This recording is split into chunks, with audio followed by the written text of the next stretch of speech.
Hello, and welcome back to Natural Word English. My name is Claire, and if this is your first time here, let me tell you exactly what we do on this channel. We take advanced English vocabulary, real C1 to C2 level words, and we put them inside real situations you actually live through every single day, so that these words stop feeling like something from a textbook and start feeling like something that belongs to you. So here is my promise to you for the next hour. By the end of this video, you will have more than 60 new advanced words and expressions that you can use immediately, today, in a real conversation, at work, with a friend, while traveling, while dealing with your phone acting up. All of it. Not theory, not a list you forget in 10 minutes. Real language used the way native speakers actually use it, with real dialogues, real role play, and real practice, for your ears and your mouth. Your mouth. And I want to say this clearly, right at the start, because I think you need to hear it. Your English is already better than you think it is. You understand more than you give yourself credit for. What is usually missing is not knowledge. It is access, the ability to reach for the right word at the right moment, smoothly, without stalling, without translating in your head first. That is exactly what today's practice is built to fix. So, say this out loud with me right now. Wherever you are, my English is better than I think. I am ready to sound more confident today. Good. Let's get to work. Before we dive into the vocabulary itself, I want to spend about a minute explaining why we teach words this way. Inside context, instead of just handing you a list. Here is the simple truth about how your brain stores language. If I just tell you that the word meticulous means careful and detailed, your brain files that away as a fact, like a phone number you might forget tomorrow. But if I show you a manager describing an employee who checks every single line of a report before sending it, who never lets a typo slip through, and then I say, that is a meticulous person, your brain now has a picture, a scene, an emotion attached to the word. That connection is what makes a word stick. That is what makes it come out of your mouth naturally 3 weeks from now without you even thinking about it. So every word today comes wrapped inside a small story or a real conversation, because that is how fluent speakers actually built their vocabulary too. Not from lists, from exposure and use. One more thing before we start. Throughout this video, I am going to ask you to do 3 things repeatedly. First, shadowing, which means listening to a sentence and repeating it back immediately, almost like an echo, while I am still speaking, or right after I finish, matching my rhythm, not just the words. Second, answering out loud when I pause for you, because this is not a video where you just sit and absorb. This is a practice session, and your voice needs to be part of it. Third, noticing the small pronunciation details I point out, the way words connect together, the way stress moves around a sentence, because that is often the real difference between sounding like you are reading English and sounding like you are living in it. All right, take a breath, get comfortable, and let's begin with our first block, all about confidence and how you carry yourself when you speak. Let's start with a situation. Imagine you walk into a meeting room or maybe a video call, and you know you have to speak in front of people whose first language is English. Your heart is racing a little. But you know what? You have prepared. You know your material. And even though you are nervous, you sound steady. That quality, the ability to stay calm and controlled even under pressure, has a beautiful advanced word attached to it. Composed. She stayed remarkably composed even when the client started asking difficult questions. Composed replaces the basic word calm, but it carries more weight, more maturity. It suggests that calm is a choice you are actively holding onto, not just a mood you happen to be in. Say it with me. Composed. I stayed composed during the interview. Now, shadow that sentence with me immediately. I stayed composed during the interview. Let's build a mini dialogue around this word. And I want you to picture the scene first. Picture two coworkers standing by the coffee machine after a tense client call has just ended. One of them looks stressed, and the other one is reflecting on how the call actually went. Listen to the whole exchange first. Ah, that call was intense. I thought you'd be more rattled after all those questions. B, honestly, I just told myself to breathe and focus on the facts. A, well, it worked. You stayed so composed the whole time. B, thanks. I think staying composed under pressure is something you build with practice, not something you're just born with.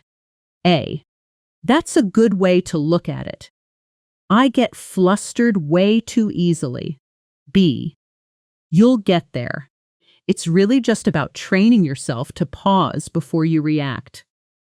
Now, let's shadow that dialogue together, piece by piece. I stayed composed during the interview. Staying composed under pressure is something you build with practice.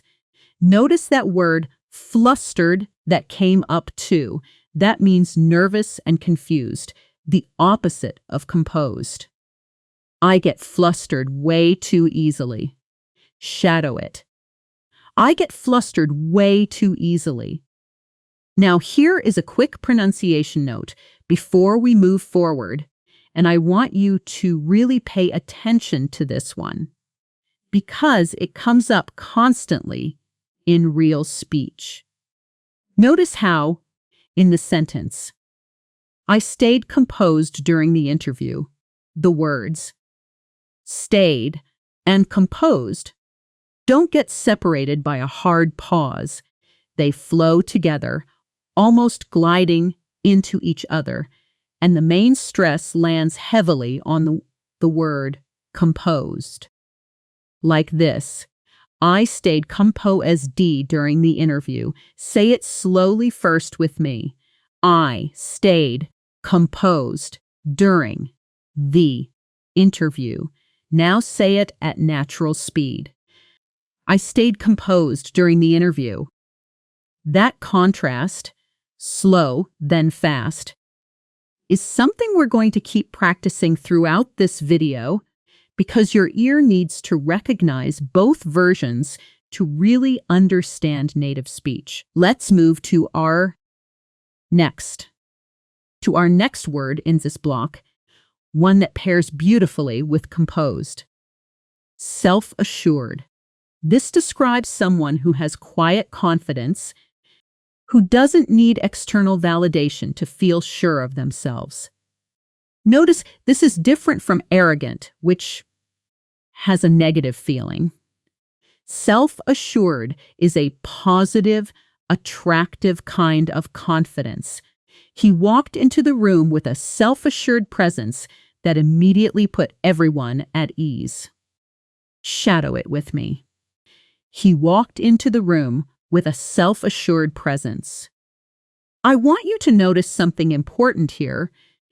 The basic word underneath this is simply confident. But self-assured adds a layer of steadiness. It suggests this confidence isn't loud or showy. It's calm and internal. Let's role-play this one. I want you to imagine you are meeting a new colleague for the first time, someone who has just joined your team, and you are describing them to a friend afterward. I'll play the friend asking the questions, and I want you to answer using the word self-assured. Ready? Here's my question. So, what was the new person like? Pause the video for a second and answer out loud using the word self-assured in your own sentence. Take your time. Good. Here's an example of what you might have said. She was really self-assured even on her first day, which honestly surprised me. That's exactly the kind of natural, real answer we're going for. Let's add another word to this cluster. One you'll hear constantly in professional and academic contexts. Articulate. This means expressing yourself clearly and effectively, especially when explaining something complicated. Notice this word can be used both as an adjective describing a person and as a verb describing an action. As an adjective. She's incredibly articulate when she talks about her research. As a verb, it took me a while to articulate exactly what I meant. Let's shadow both versions. She's incredibly articulate when she talks about her research. It took me a while to articulate exactly what I meant. Here's a real-life situation to anchor this word. Imagine you're at a dinner with friends, and someone brings up a complicated topic, maybe something about the economy or a documentary they watched, and one person in the group manages to explain their opinion in a way that's clear, organized, and easy to follow, even though the topic itself is difficult. That person is being articulate. Now here's a small mini dialogue. A. Did you watch that debate last night? B. Yeah, I thought the second speaker was so much more articulate than the first one. A. Really? I thought the first one had better points. B. Maybe, but he kept rambling. She managed to articulate her argument in like 2 clear sentences. Notice the word rambling. In there too, that's the opposite feeling, talking on and on without clear structure. He kept rambling instead of getting to the point. Shadow it. He kept rambling instead of getting to the point. Now let's slow down for a moment and practice a listening skill that's going to help you enormously in real conversations, which is catching the overall meaning of a sentence, even when it's spoken quickly without needing to hear every single word perfectly. Bergson. This is something native speakers do constantly and honestly. So do fluent non-native speakers. Nobody actually processes every syllable. Your brain fills in gaps based on context. Listen to this sentence at a natural, slightly fast pace, just once. And don't worry if you don't catch every word. She's like one of the most articulate people I've ever worked with, honestly. Did you catch the general meaning, even if some words blurred together? Good. That's exactly the skill we're building. When you're in a real conversation and someone speaks a little too fast for you, instead of panicking and asking them to repeat everything, try this natural response instead. Sorry, could you say that a little slower? Or simply nodding and saying, right, that makes sense, while you piece together the meaning from context. This keeps the conversation flowing naturally instead of stopping it every few seconds. Instead, let's continue with our confidence cluster and add one more layer, a word for someone who doesn't get shaken by criticism or difficulty. Unfazed. This is a wonderful word because it's very visual. It literally means untouched, unaffected, as if difficulty just slides off this person. Even after the negative feedback, she seemed completely unfazed and just kept working. Shadow it with me. She seemed completely unfazed by the criticism. So let's do a quick role play using unfazed. And this time, I want you to switch roles with me. I'll read the first line as character A, and then I want you to pause and answer as character B, using unfazed somewhere in your response before I give you the sample answer. Here we go. Character A says, "Wow, your boss was really harsh in that meeting. Are you okay?" Now pause and answer out loud as character B. Take your time. Really try to speak it, not just think it. Here's a sample answer you could have given. Honestly, I was surprised at how unfazed I felt. I think I've just gotten used to that kind of feedback by now.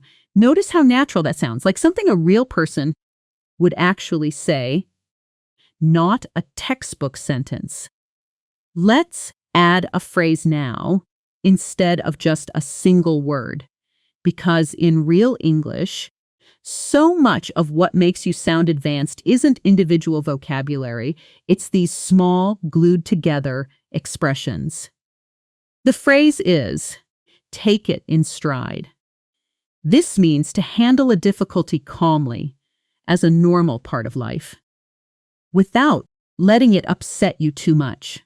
It's very close in meaning to unfazed, but it's used as a phrase describing how someone handles a specific event.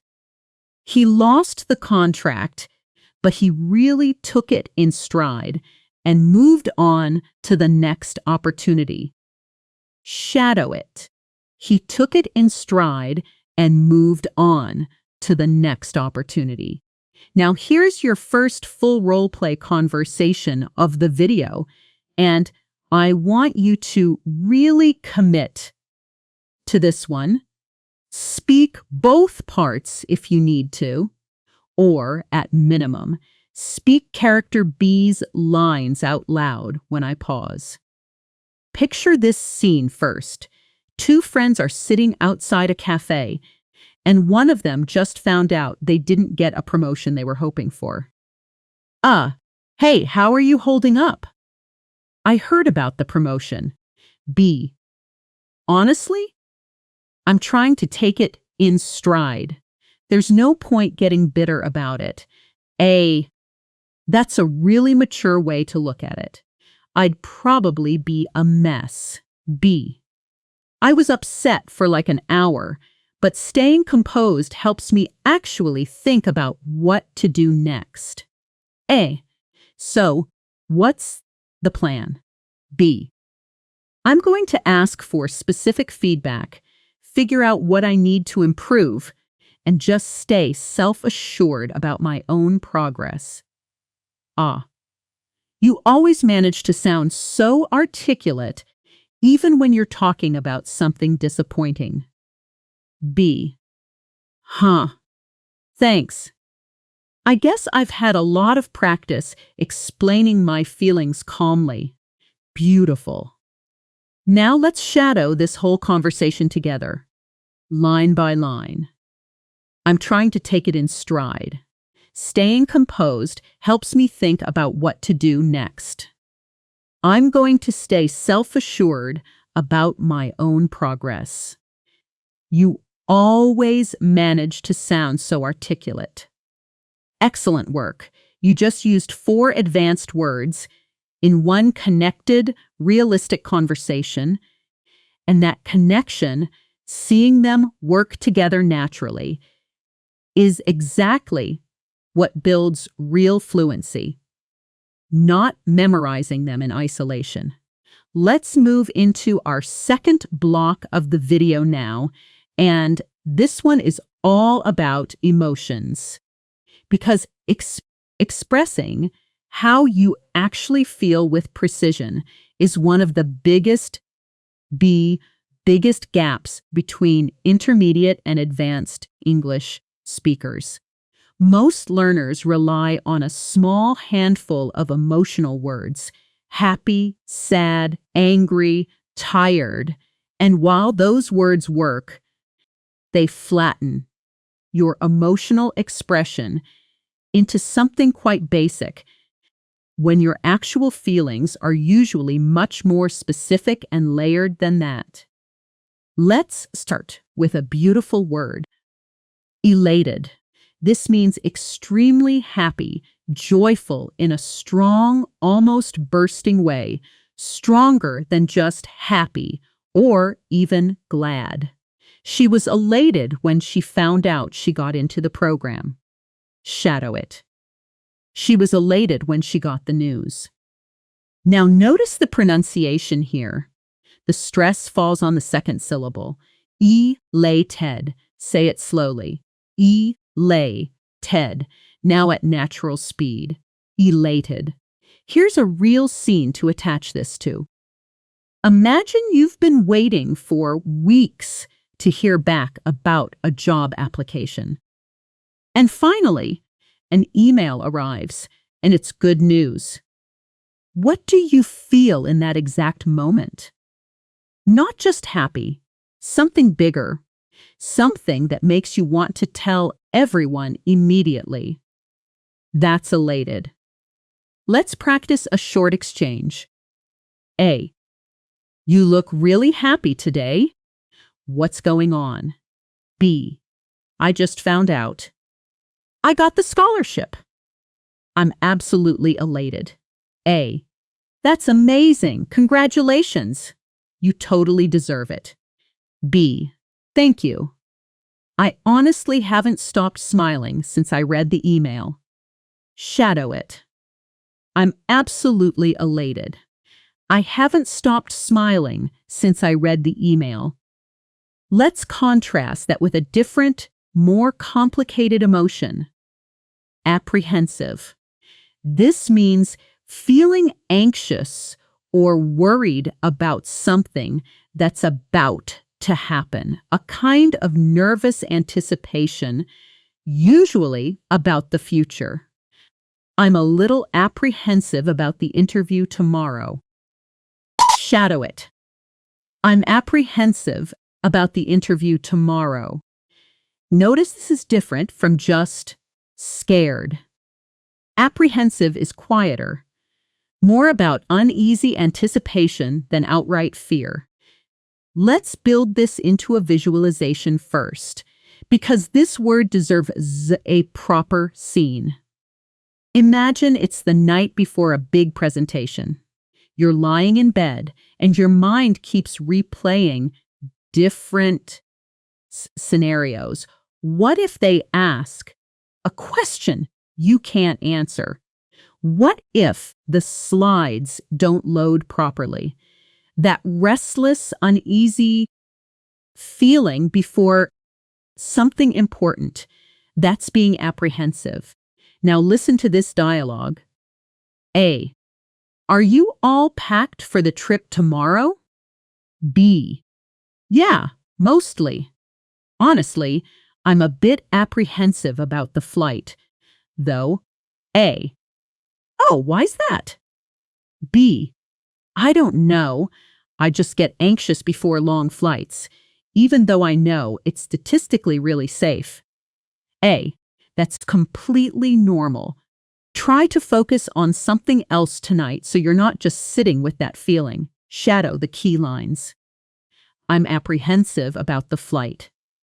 I get anxious before long flights.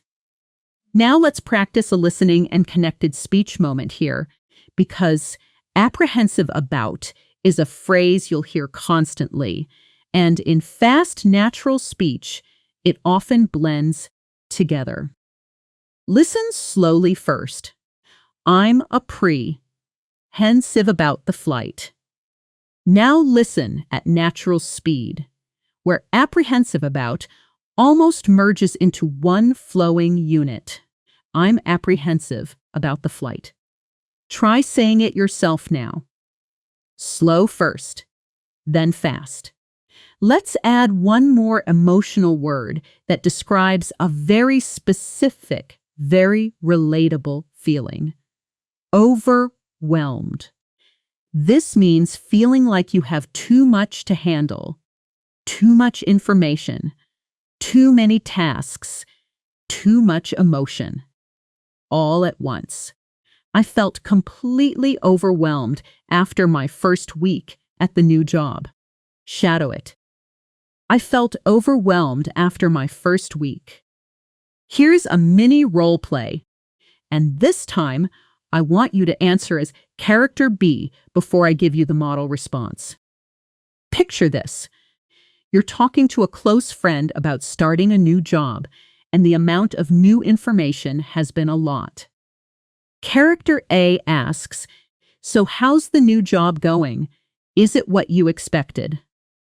Pause now and answer out loud as character B, using the word overwhelmed somewhere in your answer. Here's an example response. Honestly, it's been kind of overwhelming. There's just so much to learn in the first few weeks, but I think it'll get easier once I settle in. Now let's contrast overwhelmed with its opposite, a word for that peaceful, settled feeling.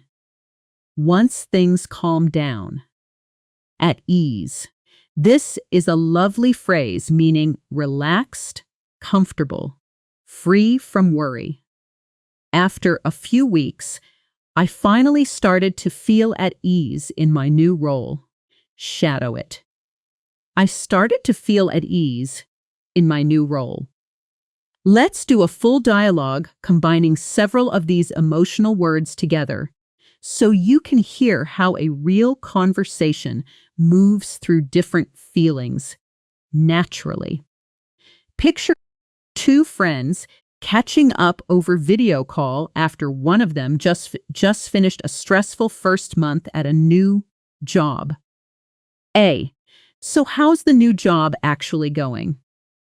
Last time we talked, you sounded totally overwhelmed. B. Oh my God, I was. The first 2 weeks were so much information at once, I barely slept. A. And now? B. Honestly, I finally feel at ease. I think I was just apprehensive because everything was unfamiliar. A. That makes sense. I remember feeling exactly the same way when I started my job. Yeah, and now that I understand the systems, I actually feel kind of elated. like I made the right choice moving here. A. That's so good to hear. You sound way more composed than you did a month ago. B. I definitely am. I think staying self-assured through the confusing parts really helped. Let's shadow this entire exchange together, slowly and clearly, line by line. I was totally overwhelmed. I finally feel at ease. I was apprehensive because everything was unfamiliar. I actually feel kind of elated. You sound way more composed. Staying self-assured through the confusing parts really helped. Wonderful work. Notice how naturally these words move together in one realistic story. Really smun. That's exactly the density and flow we want your own English to have. Let's add 2 more emotional words before we move to our next block, because I want this section to feel really complete. The first is drained, meaning physically or emotionally exhausted, with no energy left. After the 12-hour shift, I felt completely drained. Shadow it. I felt completely drained after the shift.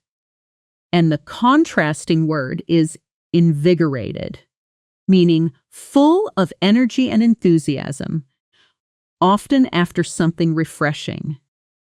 A short walk outside always leaves me invigorated. Shadow it. That walk left me feeling invigorated. Quick pause here for a self-practice exercise, exactly the kind of exercise that trains your English to become a reflex outside of this video, not just something you do while watching me.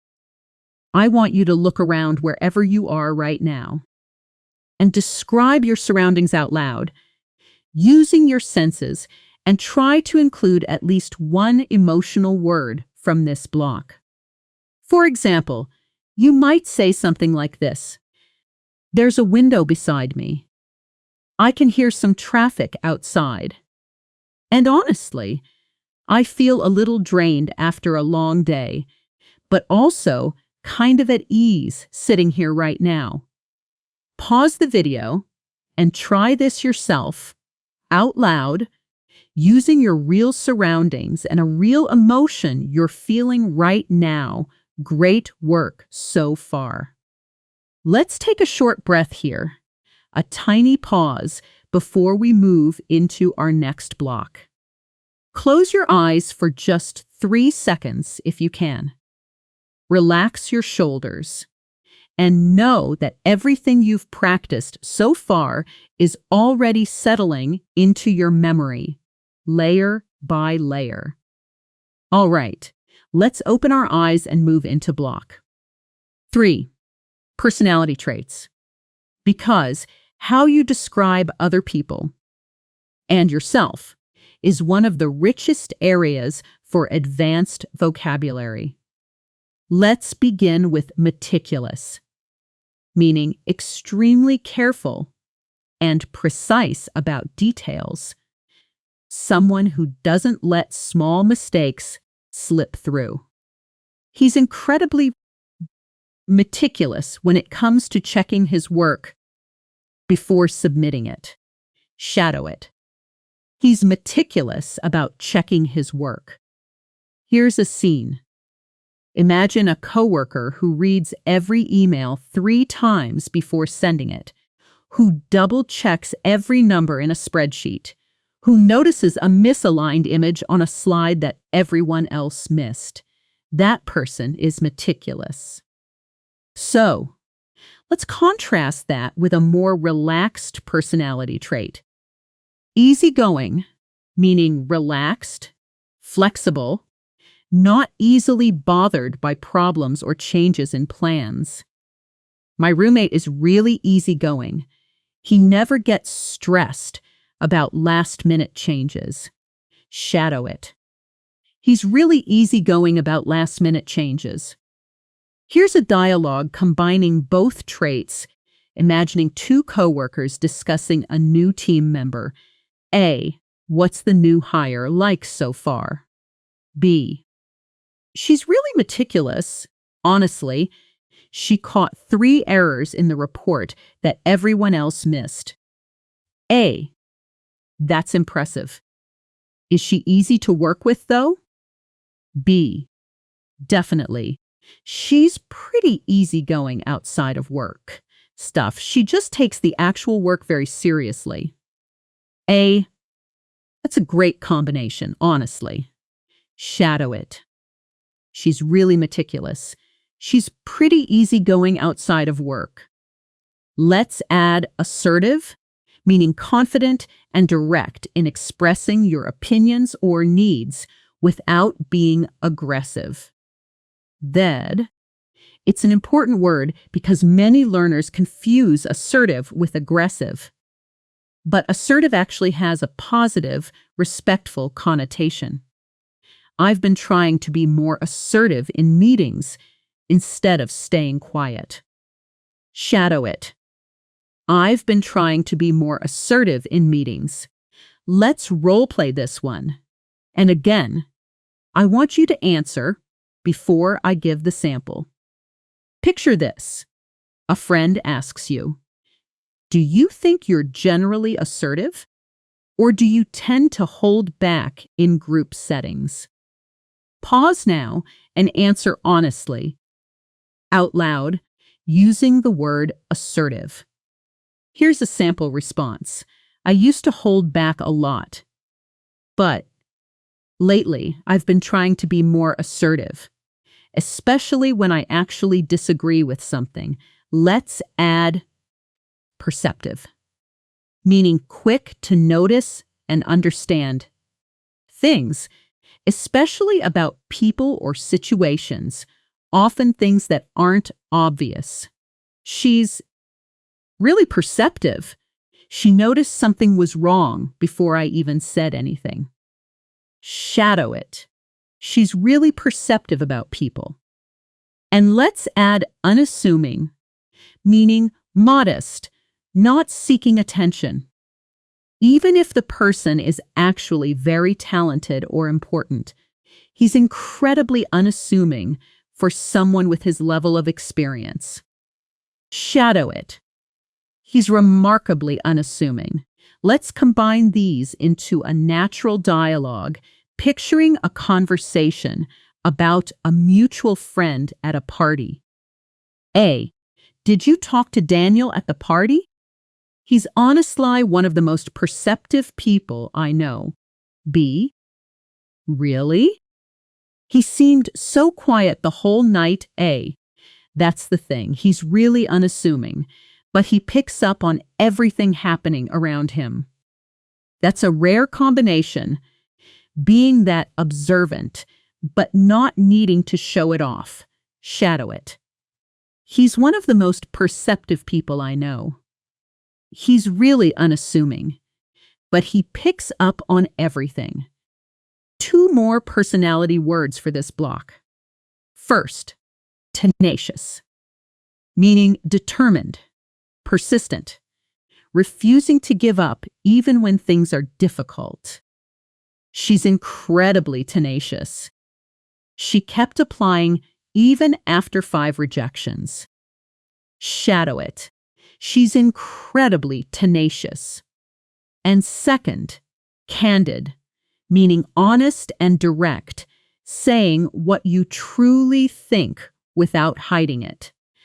I appreciate how candid you are, even when the truth is uncomfortable. Shadow it. I appreciate how candid you are. Let's do one more full role play to close this block, and this time, I want you to actively switch roles with me.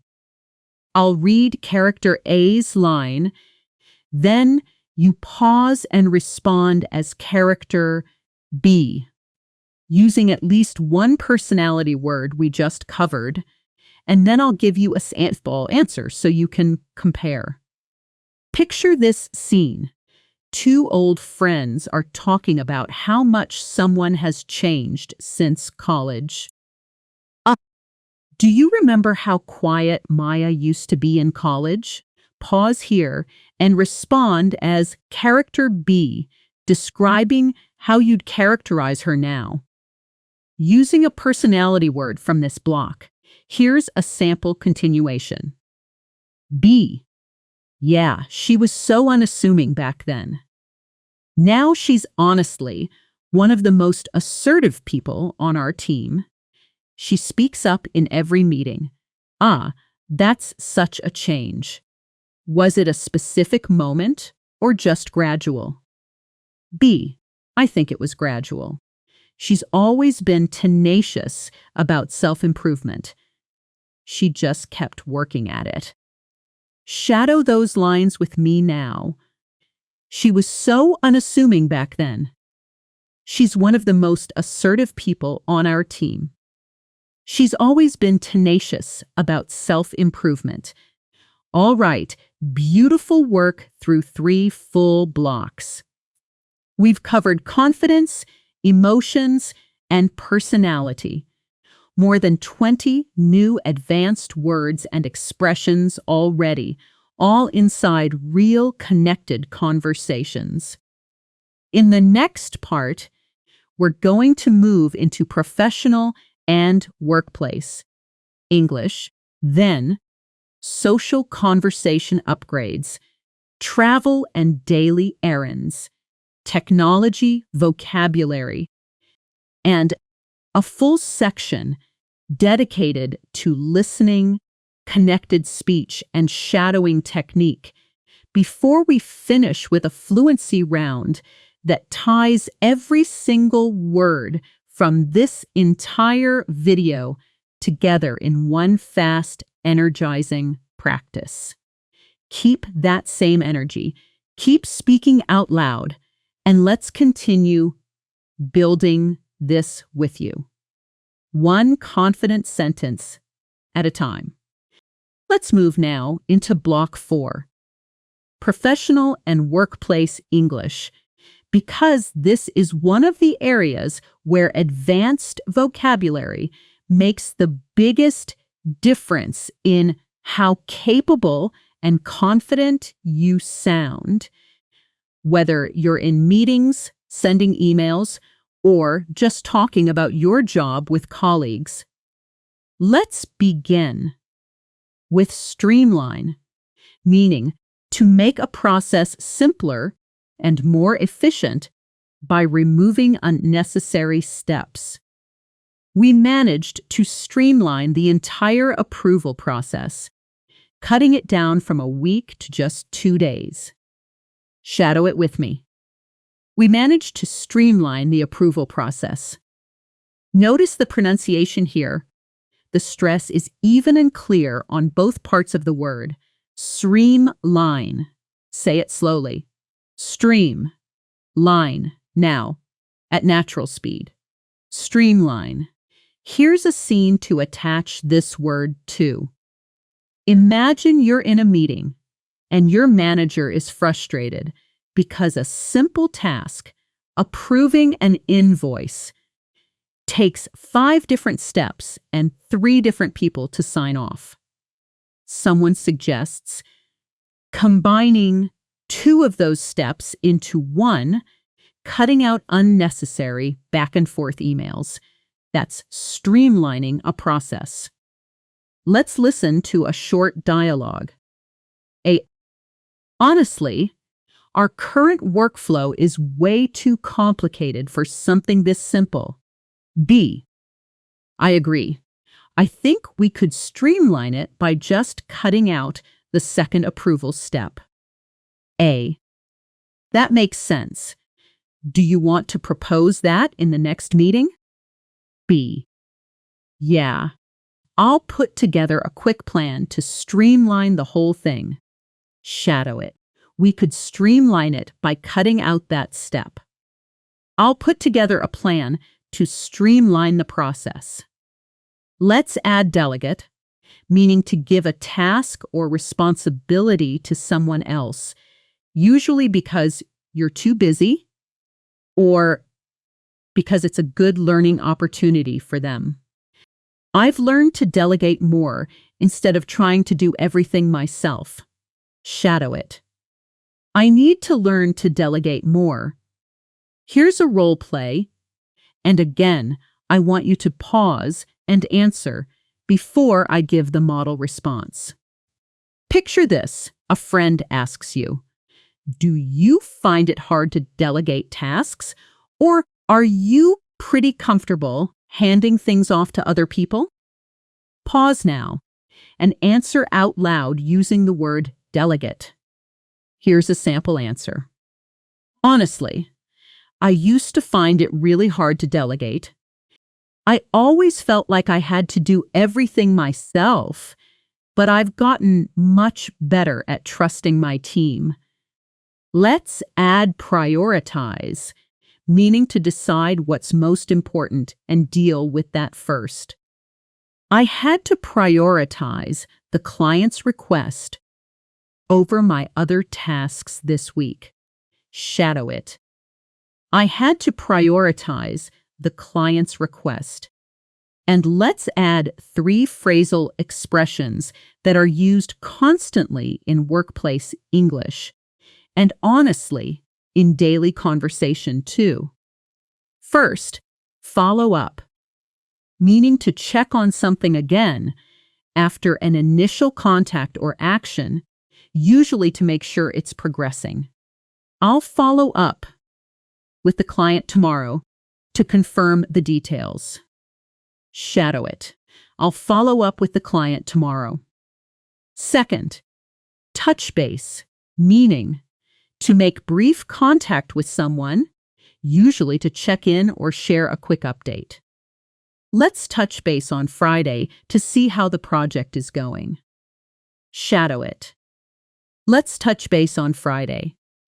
Third, circle back, meaning to return to a topic or task later, often after dealing with something more urgent first. Can we circle back to this point after the meeting? Shadow it. Let's circle back to this later. Let's build a longer, more detailed dialogue, combining all of these workplace expressions. And I want you to really picture this scene: 2 colleagues in a fast-paced planning meeting trying to organize a busy week today. Okay, we have way too much on the agenda today. Let's prioritize the client presentation first, since that's due tomorrow. B. Agreed. I can delegate the data cleanup to Sarah. She's better at that than I am anyway. A. Perfect. What about the budget review? Should we circle back to that after the presentation? B. Yeah. Let's circle back to it on Thursday. I don't want to rush through it today. A. Sounds good. I'll follow up with finance in the meantime to make sure we have the right numbers. Great. Let's touch base again tomorrow morning before the presentation, just to make sure everything's streamlined and ready to go. A. Perfect plan. I feel a lot more composed now that we've actually organized this. Let's shadow this entire dialogue together. Slowly, line by line. Let's prioritize the client presentation first. I can delegate the data cleanup to Sarah. Should we circle back to that after the presentation? I'll follow up with finance in the meantime. Let's touch base again tomorrow morning. Everything's streamlined and ready to go. Wonderful. Notice how naturally these expressions moved through one realistic planning conversation. This is exactly how they sound in a real office, and in a real meeting, and now they belong to you too. Let's do one more role play here. And this time, I want you to switch roles completely and speak both parts if you can, or at minimum speak character B's lines out loud. Picture this. Your manager is checking in about a project deadline. A. Hey, how's the report coming along? Do you think you'll hit the deadline? Pause here and respond as if you're describing a busy week. Using at least 2 words from this block: prioritize, delegate, streamline, follow up, touch base, or circle back. Here's a sample response you might have given. B. I think so. I had to prioritize it over a few smaller tasks this week, and I delegated some of the research to my teammates so I could focus on writing. I'll touch base with you again on Wednesday with an update.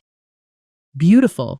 That's a completely natural, professional-sounding answer, and it's exactly the kind of sentence a confident English speaker produces in a real meeting. Now let's move into Block 5, Social and Daily Conversation English, because this is where advanced vocabulary makes your everyday small talk sound warmer, richer, and more natural, instead of relying on the same basic phrases over and over. Let's start with catch up, meaning to talk with someone you haven't spoken to in a while, sharing news and updates. We should really catch up soon. It's been way too long. Shadow it. We should catch up soon. This phrase is used constantly in real life, and I want you to notice the natural pronunciation. The words blend together smoothly. Catch up, almost like one word. Say it slowly first. Catch up. Now at natural speed. Catch up. Let's add run into, meaning to meet someone unexpectedly, by chance, without planning it. I ran into my old college roommate at the grocery store yesterday. Shadow it. I ran into my old roommate yesterday. Here's a scene. Imagine you're walking through a shopping mall, and suddenly you see someone you haven't spoken to in 5 years, standing right in front of you, buying coffee. That surprised, unplanned meeting. That's running into someone. Let's listen to a dialogue built around this. A. You'll never guess who I ran into yesterday. B. Who? A. Emma, from university. We hadn't seen each other in years. B. No way. Did you guys catch up properly, or was it just a quick hello? A. We actually ended up grabbing coffee together. It turned into a 2-hour catch-up session. B. That's so nice. Those unexpected reunions are always the best. Shadow it. You'll never guess who I ran into yesterday. We ended up having a 2-hour catch-up session. Let's add hit it off, meaning to immediately get along well with someone, usually the first time you meet them. We met at a mutual friend's party and just hit it off immediately. Shadow it. We hit it off right away. And let's add its more general partner. Get along, meaning to have a good, friendly relationship with someone over time. My sister and I didn't always get along growing up, but now we're really close. Shadow it. We really get along now. Let's contrast this with a more difficult social situation. Drift apart, meaning to gradually lose closeness with someone over time, usually without any specific conflict, just distance building up naturally. We were best friends in high school, but we slowly drifted apart after graduation. Shadow it. We drifted apart after graduation. And the phrase for repairing a relationship. Patch things up, meaning to resolve a disagreement and restore a friendship or relationship. After the argument, it took us a few weeks to patch things up. Shadow it. We managed to patch things up. Let's build one more phrase into this cluster. Open up, meaning to become willing to share personal feelings or information with someone, especially after initially being closed off or guarded. It took her a while to open up about what happened at her old job. Shadow it. She finally opened up about it. Now, let's put all of these social expressions into one longer, natural conversation, because social vocabulary really shines when you can hear the emotional journey of a real relationship unfold. Picture two old friends meeting for coffee after a long time apart. Ah, I'm so glad we finally get to catch up. It feels like forever. B. I know, I think we kind of drifted apart after you moved. But honestly, this feels just like old times. A. It really does. Do you remember how we first met? We just hit it off immediately at that orientation event. B. Yes. And then we got along so well that we became roommates within a month. A. That was such a good decision. Although, remember that huge fight we had over the apartment lease. B. Oh my God, yes, it took us forever to patch things up after that. A. We were both too stubborn to open up about how we actually felt. True, but I think that experience actually made our friendship stronger in the end. Let's shadow this whole conversation together. I'm so glad we finally get to catch up. We kind of drifted apart after you moved. We just hit it off immediately. We got along so well. It took us forever to patch things up. We were too stubborn to open up. Beautiful work. That entire conversation used 6 advanced social expressions. Naturally. Exactly the way 2 real friends would actually speak. Let's pause for a quick role play before we move to the next block. I want you to think of a real person in your own life, a friend, a coworker, anyone, and describe your relationship with them out loud using at least 2 expressions from this block. Catch up, run into, hit it off, get along, drift apart, or patch things up.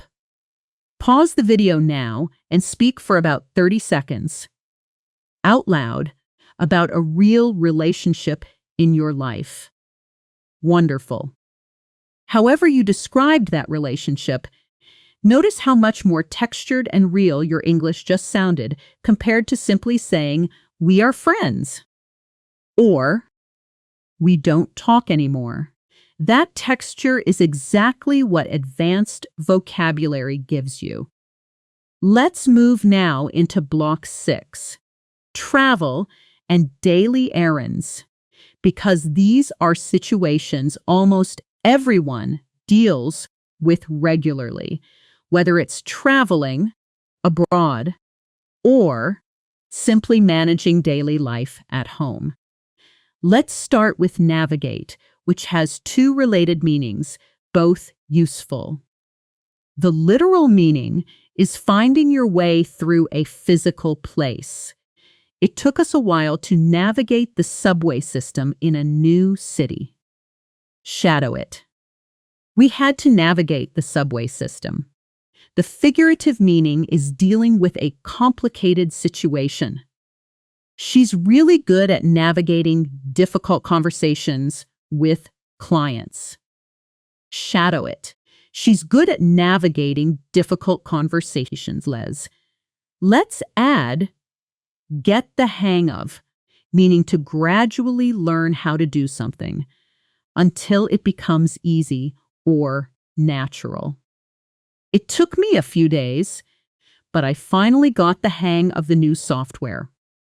Shadow it. I finally got the hang of it. Here's a scene. Imagine you've just moved to a new city, and for the first week, the public transportation system feels completely confusing. Wrong trains, wrong platforms, missed connections.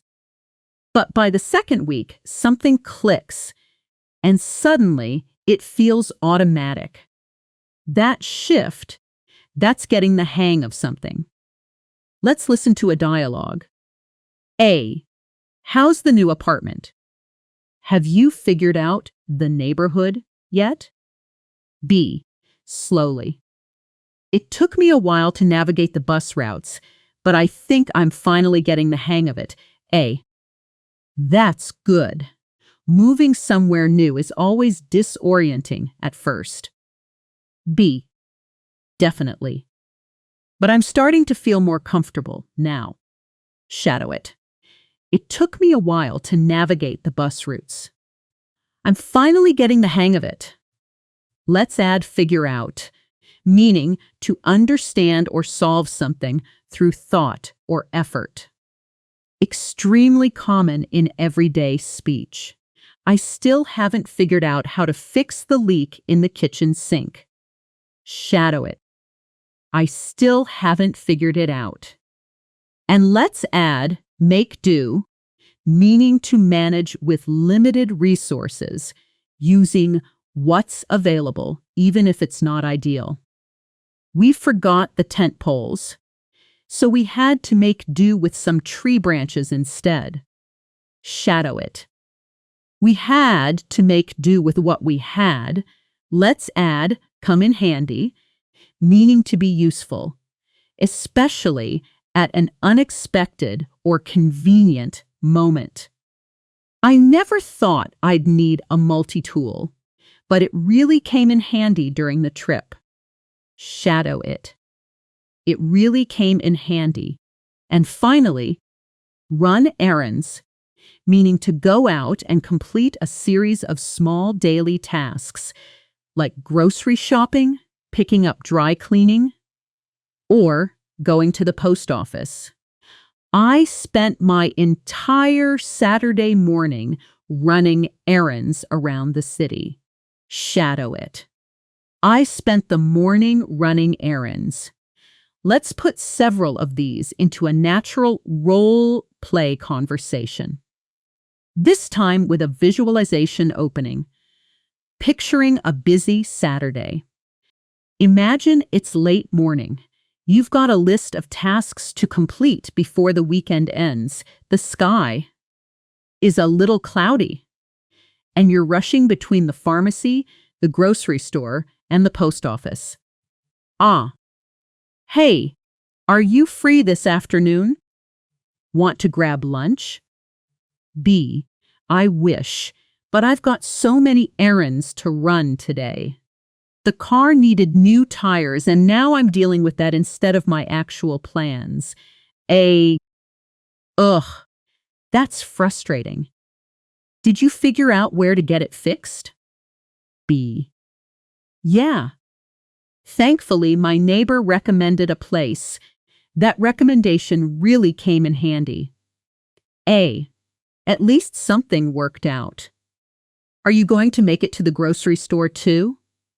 B. I'll have to make do with whatever's left in the fridge. Tonight, honestly, I'm running out of time. Oh well, Good luck navigating the rest of your day. Let's grab lunch tomorrow instead. B. Deal. I should have this whole errands situation figured out by then. Let's shadow this entire conversation together. Line by line. I've got so many errands to run today. That recommendation really came in handy. I'll have to make do with whatever's left in the fridge. Good luck navigating the rest of your day. I should have it figured out by then. Excellent work. 7 travel and daily life expressions used naturally in one realistic conversation. Now, let's do a quick self-practice moment here. I want you to imagine your own typical Saturday and describe it out loud in 2 or 3 sentences using at least 2 expressions from this block: run errands, figure out, make do, come in handy, get the hang of, or navigate. Pause the video and try this now, speaking your own real or imagined Saturday plan out loud. Great work. Let's move into Block 7 now, technology and modern daily life. Because so much of our daily conversation today revolves around apps, devices, and digital problems, and having the right vocabulary for this makes you sound completely current and natural. Let's start with glitch, meaning a small, temporary technical problem or malfunction. The app kept freezing. I think there was some kind of glitch in the latest update. Shadow it. There was a glitch in the update. Notice the pronunciation. It's a short, sharp word. Glitch. Rhymes with switch. Say it a few times. Glitch. Glitch. Glitch. Let's add seamless, meaning smooth, without interruptions or problems, everything working together perfectly. The transition to the new system was surprisingly seamless. Shadow it. The transition was completely seamless. Here's a scene. Imagine you download a new app and everything just works. The login is instant. The design is intuitive. Nothing crashes. Nothing lags. That smooth, effortless experience, that's seamless. Let's listen to a dialogue. A. How's the new project management software working out? B. Actually, really well. The onboarding was seamless. I didn't need any help figuring it out. Ah, that's rare, honestly. Most new software has some kind of glitch in the first week. B. True, we did have one small glitch with the notifications, but the support team fixed it within an hour. Shadow it. The onboarding was seamless. We had one small glitch with the notifications. Let's add intuitive, meaning easy to understand and use, without needing much instruction or explanation, because it just makes logical sense. The new interface is really intuitive. I figured it out without reading the manual. Shadow it. The interface is really intuitive. And let's add cutting edge, meaning extremely modern and advanced, using the newest technology or ideas available. The company invested in some cutting-edge equipment for the new factory. Shadow it. They invested in cutting-edge equipment. Let's add tech-savvy, meaning skilled and comfortable with using technology and digital tools. My grandmother is surprisingly tech-savvy. She video calls us every week without any help. Shadow it. She's surprisingly tech savvy. Let's add troubleshoot, meaning to identify and fix a problem, usually a technical one, through a systematic process. I spent an hour troubleshooting the printer before I finally got it working. Shadow it. I spent an hour troubleshooting the printer, and finally, outdated, meaning old-fashioned, no longer current or useful, especially in a technological or informational sense. We really need to replace this software. It feels completely outdated now. Shadow it. This software feels outdated. Let's build a longer role-play conversation using several of these technology words together. And this time, I want you to actively switch roles with me. Picture this scene. Two coworkers are troubleshooting a problem with their office computer system before an important presentation. The projector keeps disconnecting. I think there's a glitch somewhere in the settings. Pause here and respond as character B, offering to help troubleshoot the issue using at least one word from this block. This snap is. Here's a sample continuation. B. Let me take a look. Maybe it's just an outdated driver that usually causes these kinds of glitches. A. Oh, that would make sense. This laptop is pretty old at this point.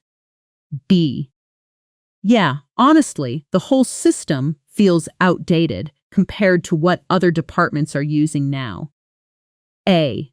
We really need something more cutting edge, or at least more intuitive to manage. B. I'll mention it to IT. Hopefully, they can make the whole setup more seamless for next time. A. Thanks, you're always so tech-savvy about this stuff. I would have just panicked. Let's shadow this full exchange together. There's a glitch somewhere in the settings. Maybe it's just an outdated driver. The whole system feels outdated. We really need something more cutting edge. Hopefully, they can make the setup more seamless. You're always so tech-savvy about this stuff. Wonderful. 7 technology-related expressions, all used the way people genuinely talk about their frustrations and solutions with devices and software in real daily conversations. All right? Take a small breath here with me. Let your shoulders relax for just a moment. We've now covered 5 full blocks: confidence, emotions, personality, workplace English, social conversation, travel and errands, and technology. That's over 45 advanced words and expressions, all inside real, connected conversations and role play. In our next part, we're going to move deeply into listening and shadowing technique itself, connected speech, sentence stress, catching meaning at natural speed, and then close everything out with a powerful, fast-paced fluency round that ties every single word from this entire practice together, followed by your final self-practice challenge and a clear call to action. Keep going. Keep speaking out loud. You are doing genuinely excellent work. Let's move now into a dedicated section on listening, connected speech, and shadowing technique. Gen evne, because I promised you at the start of this video that we would go deep into the actual mechanics of how native English sounds work, not just vocabulary meaning. This is often the missing piece for advanced learners. You might know a word perfectly on paper, but when a native speaker says it inside a fast sentence, it sounds like a completely different word. Let's fix that right now. First, let's talk properly about what shadowing actually means, because I want to make sure you're doing it correctly, not just repeating after me with a pause in between, which is a different, more basic exercise called repeat after me. True shadowing means listening and speaking at almost the same time. Like an echo just half a second behind the original voice, matching not just the words but the rhythm, the speed, the rise and fall of the sentence. It trains your mouth and your brain to process and produce English simultaneously, which is exactly what happens in a real, live conversation. You don't get time to translate first. You just respond. Let's practice this properly right now. I'm going to say a sentence at natural speed, and I want you to try shadowing me as closely behind my voice as possible, almost overlapping, not waiting until I finish. Ready? Here it comes. I think staying composed under pressure is something you build with practice. Now again, a little faster this time. Shadow right on top of my voice. Staying composed under pressure is something you build with practice. Good. That half-second delay, that echo feeling, that is real shadowing. And the more you do it, even just a few minutes a day outside this video, the faster your mouth learns to move at native speed. Now let's talk about connected speech, because this is genuinely one of the biggest reasons advanced learners struggle with listening, even when their vocabulary and grammar are excellent. In natural spoken English, words don't stay separate and clearly pronounced the way they look in writing. They blend, they merge, sounds disappear, and new sounds appear between words. Let's go through several real examples, slowly. First, then at natural fast speed, so your ear learns to recognize both. First example, what are you doing today? Spoken slowly and clearly, word by word. What are you doing today? Now, at natural native speed, notice how what are almost becomes wada and are you blends into something closer to are ya. What you doing today? Try saying both versions yourself now. Slow first, then the fast blended version. Second example, sentence stress, which is different from connected speech. This is about which words in a sentence get emphasized more strongly. Listen to this sentence with flat, even stress on every word, the way a textbook might sound. I did not say she took the money. Now listen to the exact same words, but I'm going to stress just one word each time, and notice how the entire meaning of the sentence shifts depending on which word carries the emphasis. I did not say she took the money, meaning someone else said it. I did not say she took the money, meaning I'm denying it strongly. I did not say she took the money, meaning maybe someone else took it. This is called sentence stress, and native speakers use it constantly to add layers of meaning without changing a single word. Try saying that sentence 3 different ways yourself now, shifting the stress each time. Third example.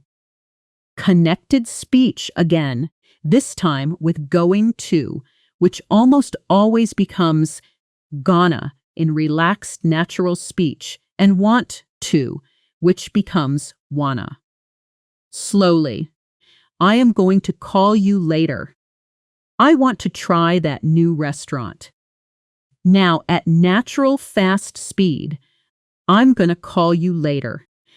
I want to try that new restaurant.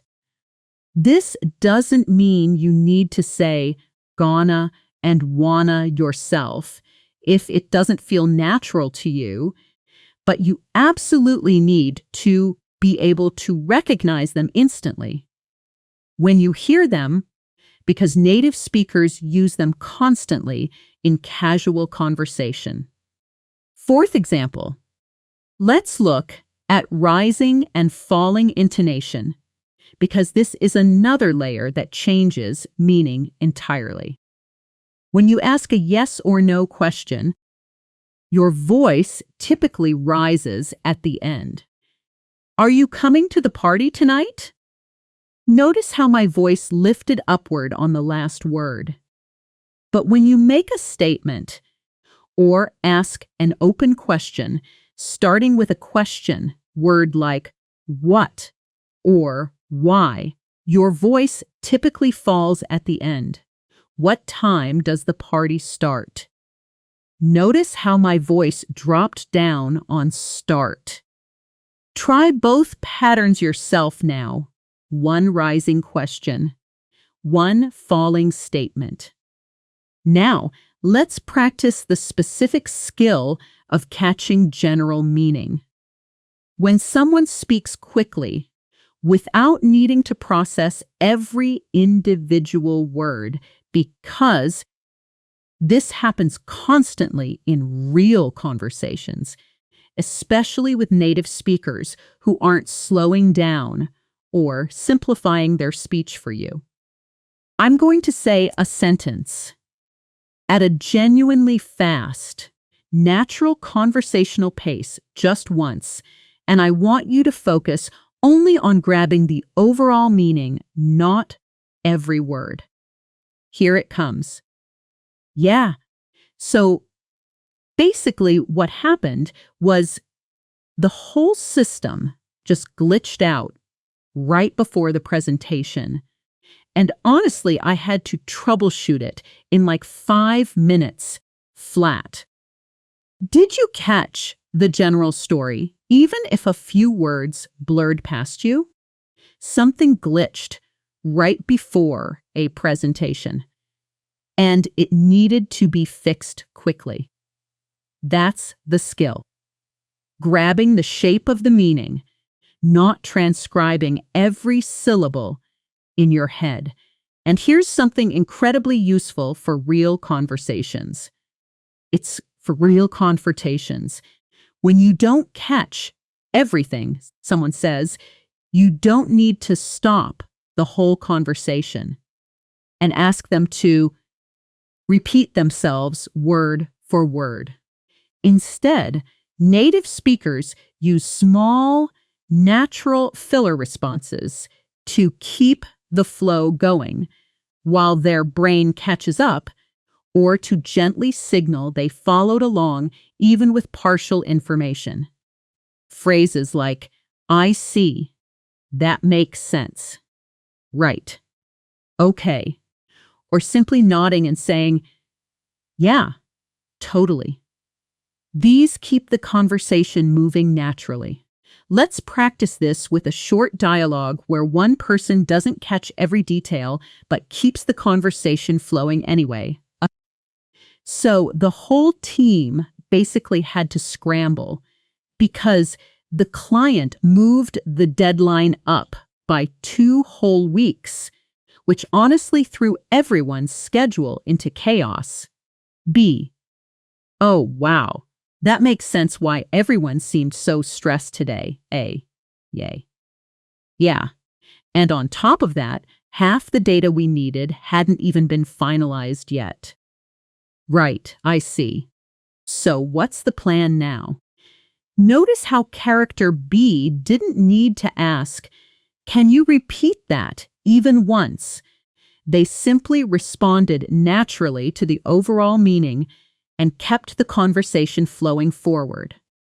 That confidence, responding smoothly even with imperfect information, is a genuine conversational skill, arguably more advanced than perfect grammar.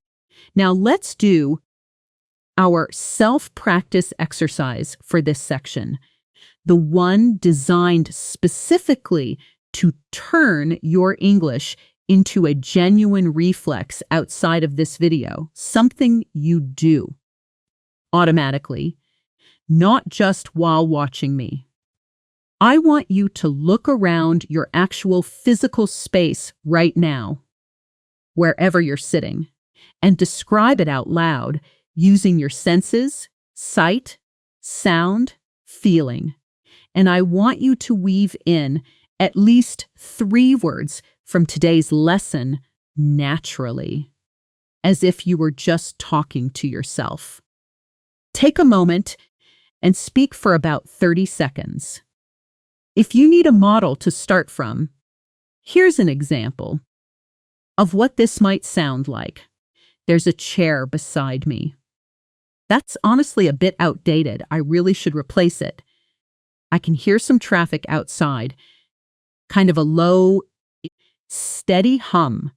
And right now, if I'm being candid, I feel pretty invigorated after all this practice, like my brain actually feels sharper than when I started.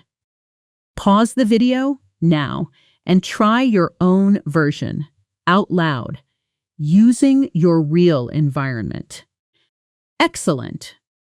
This kind of exercise, talking to yourself in English about your immediate surroundings, is genuinely one of the fastest ways to build automatic fluency because it forces your brain to reach for vocabulary in real time under mild pressure, exactly like a real conversation does, except with zero risk of embarrassment, since you're just talking to yourself.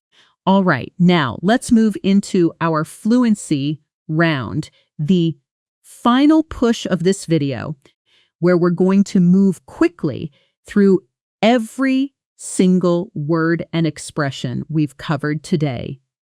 One right after another. No pauses for explanation, just rapid recall and repetition to lock everything into your memory as one connected, flowing set. I want you to say each word or phrase out loud with me as fast as you comfortably can, right after I say it, almost overlapping. Ready? Let's go. Composed, self-assured, articulate, unfazed. Take it in stride. Elated, apprehensive, overwhelmed, at ease, drained, invigorated.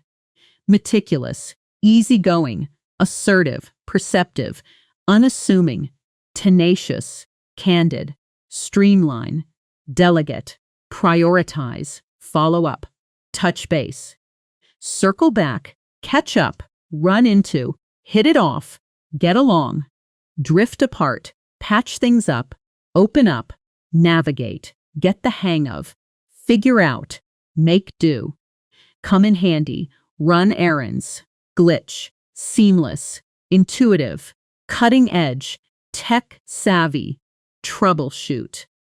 Outdated, fantastic work.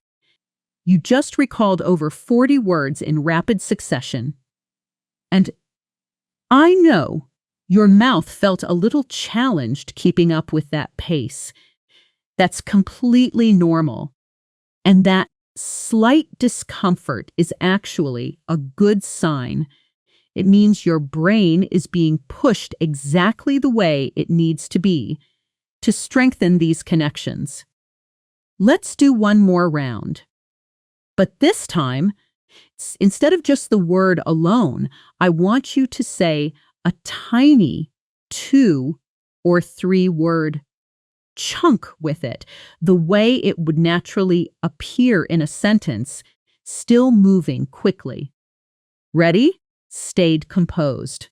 Really self-assured, so articulate. Completely unfazed. Took it in stride. Felt elated. Pretty apprehensive. Totally overwhelmed. Finally at ease. Felt drained. Feeling invigorated. Really meticulous. Genuinely easygoing. More assertive. Very perceptive.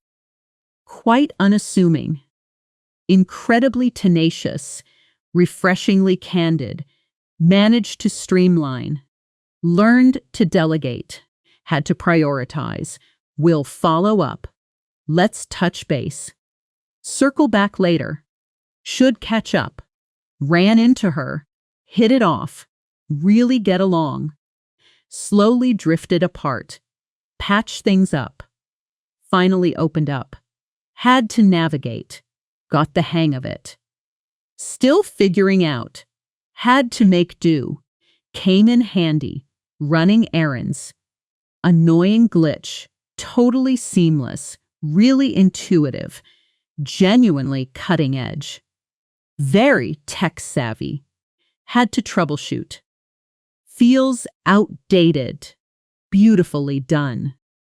That is real, active vocabulary now, not passive recognition, active, usable, ready to come out of your mouth the next time you actually need it in a real conversation. Before we close today, I want to give you a clear, specific action to take, not a vague like and subscribe, because I genuinely want this practice to extend beyond this video. Here's your challenge. In the comments below, I want you to write one sentence, just one, using any word or phrase from today's lesson, describing something real from your actual day, your real emotions, your real workplace, your real relationships, anything. Not a random example sentence copied from the video, something true and personal to you. This does two things. It forces you to retrieve the word actively from memory rather than just recognizing it passively. And it commits you publicly, which research on habit formation shows genuinely increases the chance you'll actually remember and reuse the word again this week.